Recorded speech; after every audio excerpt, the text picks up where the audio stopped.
YouTube, my name is Jake Asman. Welcome in to my channel. It is Wednesday, September 29th, 2021, as we get things rolling here at the start of a brand new show. I want to talk about the Jets offensive line woes, and I want to specifically talk about why Greg Van Roten should be benched for his comments about Zach Wilson after the game. And, well, he's also stunk so far in 2021. I'll get to that in a moment, but first I just want to thank everyone who took time to subscribe yesterday. I am now over 7,000 subscribers here on YouTube, so a big thank you to the audience who tunes in each and every day to watch some of the daily videos that I post to the channel. So thanks so much. If you're new to the channel, welcome. Please subscribe right down below. Like this video, comment afterwards. It helps the channel continue to grow.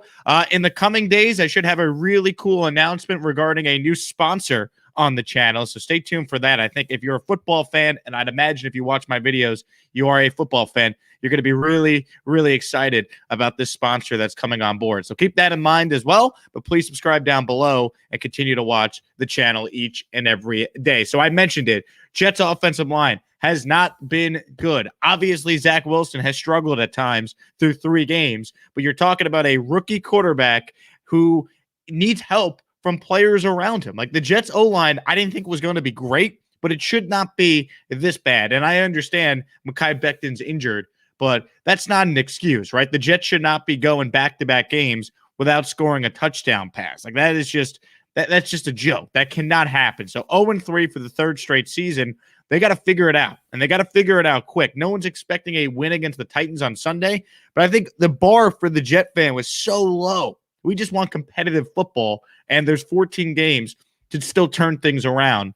So here's what I want to talk about specifically with this offensive line.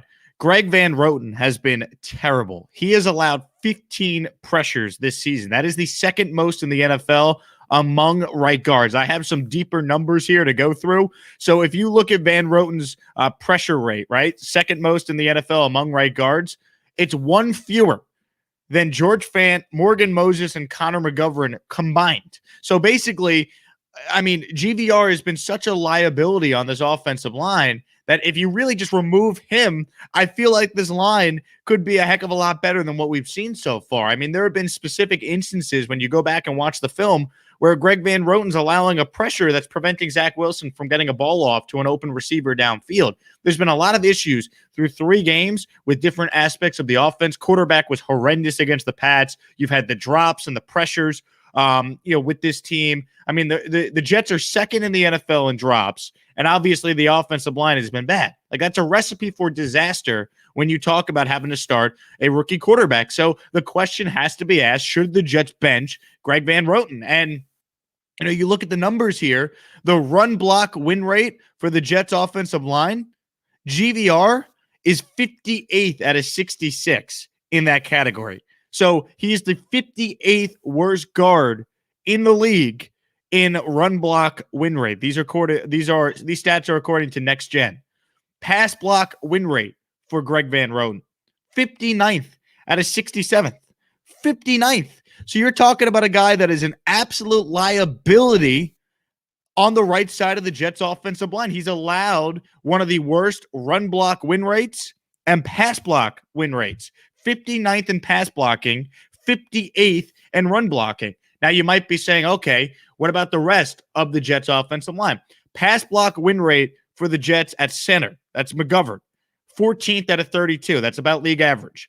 Vera Tucker, he's a rookie. Give him some slack, cut him some time, 25th out of 67th. Still significantly better than GVR. George Fant, pass block win rate, 19th out of 67. Morgan Moses, 10th out of 67th. Morgan Moses he's been solid in pass blocking. Now, in run blocking, his numbers aren't good there. So it seems like, I could go through all the analytic numbers with you. I don't want to bore you, though. Basically, GVR has been really bad. The numbers backed it up through 3 games. Now, I haven't heard anything, and the Jets haven't said anything in regards to Van Roten being benched going forward. But if he has another brutal game against the Titans, I don't know if you could continue just to trot him out there. Like this is not sustainable for the Jets. Zach Wilson being on pace to get sacked 85 times is not sustainable for this kid to make it through a 17-game season. Like the biggest thing for the Jets this year, is not necessarily the wins and the losses. I'd like to win more games than 0, no doubt. But I want to see Zach Wilson develop and stay healthy. And the only way he could develop is if he's out there on the field. And if he gets sacked 6 to 8 times every single game, he's not making it through the NFL season. It's just not going to work. So they got to clean it up. If that means Joe Douglas has got to get off his ass and go trade for a guard that could be better than 58th in the NFL, then do it. Once again, GVR, 59th in pass block at a 67, 58th at a 66 in run blocking. Pressures allowed this season. He's allowed the second most in the NFL. So, there's got to be something done here. No one's saying you trade away a boatload of picks and go get a great guard. I don't even know if that exists on the market. Probably not. But you have to do something. Hell, Dan Feeney should play over Greg Van Roten. Is it that much of a downgrade?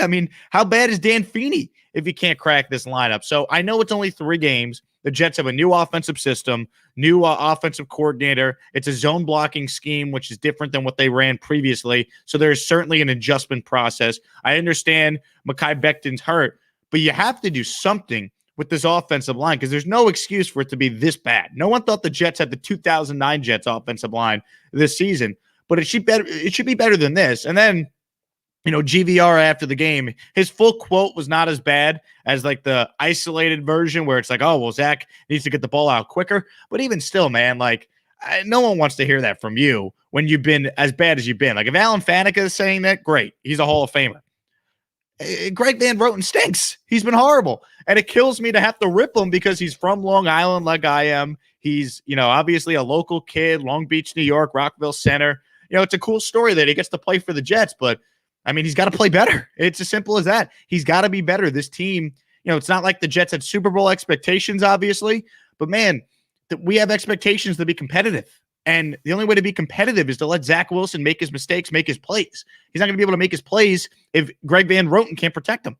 And this line as a whole has to be better. But, Van Roten's just been horrendous. There's no other way to say it. Once again, 15 pressures in pass protection, according to Pro Football Focus, second most in the NFL. It's just against the Broncos, he allowed a team high 6 pressures. That was 37.5% of the pressures in that game attributed to one guy. Against the Patriots in week 2, he allowed 7 pressures. It's not good enough. He has to be better or the Jets need to replace him. It's as simple as that because you cannot just trot Zach Wilson out there for 14 more games. And LT, you're the man, Jake. I've been saying since training camp they need to get rid of Van Roten. He's a bum. Throwing Zach Wilson under the bus was the last straw for him. The thing with the Wilson quote, it's not as bad in full context. It's still not good, though, dude. Just don't say anything to the media afterwards. Before you tell Zach Wilson he's got to learn to get the ball out quicker, you got to learn how to block. What are we doing here? So there's got to be something the Jets could do at guard, whether it's trade for somebody or, just bring in some guys for workouts. I have to imagine that there's got to be somebody out there that could play better than, the league's worst guard in the NFL. Give me a break. Brad here. Maybe GVR should learn how to do his job competently before he opens his mouth about his quarterback should do his job. I agree, Brad. Also, let's consider this. Zach Wilson's in his 3rd ever game. GVR's been in the league for a long time. So please, no one wants to hear from Greg Van Roten after Jets get their rear ends kicked against the Denver Broncos, and he was a big reason as to why. Frankie, please trade for a guard, Joe Douglas. Least you could do for this awful line. Do it for Wilson. You didn't do it for Sam. Look, I did a video yesterday that got a lot of reaction. I'm not saying Joe Douglas is a bad general manager. I'm not saying the Jets should fire him. This is really only his 2nd year as the GM because year 1 he got in June, so he couldn't really do anything to impact the team. But the one thing you could criticize Joe Douglas for is this offensive line because he has had his fingers on all the moves that were made there, his fingerprints on all the moves that were made there, right? He drafted Becton. He signed Moses. He signed McGovern. He signed GVR. He traded up for Vera Tucker. This is his offensive line. So it is fair to criticize Douglas for the way this line is. Through 3 games, it's been horrendous. It should be a lot better. So, I got to say it again. I think Joe Douglas is a solid GM. I've been impressed with his trades. I've been impressed with the direction for the team. Ultimately, though, he's going to be judged by whatever Zach Wilson ends up being and whatever Robert Saleh ends up being. He won't be here long term if those guys don't pan out. But this offensive line was put together by him, so he's got to fix it. I don't think we could just say, well, this is the team. That's it. No, be proactive. Do something to help out your second overall pick, first-year quarterback. Something's got to be done. Drew writes in, I think chemistry is very overlooked when it comes to O-line play in the NFL. People forget the Jets O-line had little to no chemistry at all. May have to give them some time. GVR still sucks. Drew, there's no doubt they definitely need more time. Look, it's 3 games. So I'm not even saying bench GVR for this week. Like, I'll give him 4 games. I'll give him this Titans game. But if he stinks again, you got to do something. Like, you cannot just continue to do the same thing over and over again and expect a different result. Like, isn't that the definition of insanity? So clearly the Jets have issues on their offensive line. The weakest link, significantly the weakest link, has been GVR if you look at the numbers through 3 games. So that's the point. Jets got to be proactive here. If they bench him for this week, would I be mad? No. But, I'm just telling you, there has to be some accountability from the front office here because this line is not good. And this line should be a heck of a lot better than what it's been, even with the Mekhi Becton injury. So keep that in mind as well. I appreciate all of you who watched this video live. Anyone watching it after the fact, you comment your thoughts below. What should the Jets do with GVR? Give him another week or bench his rear end against the Titans on Sunday? Let me know your thoughts in the comment section. Once again, please subscribe right down below. Like this video as well. That's how you can help me out. Thanks so much for watching. Have a good Wednesday, everybody. We're back with another video tomorrow. Enjoy the day and go Jets. See ya.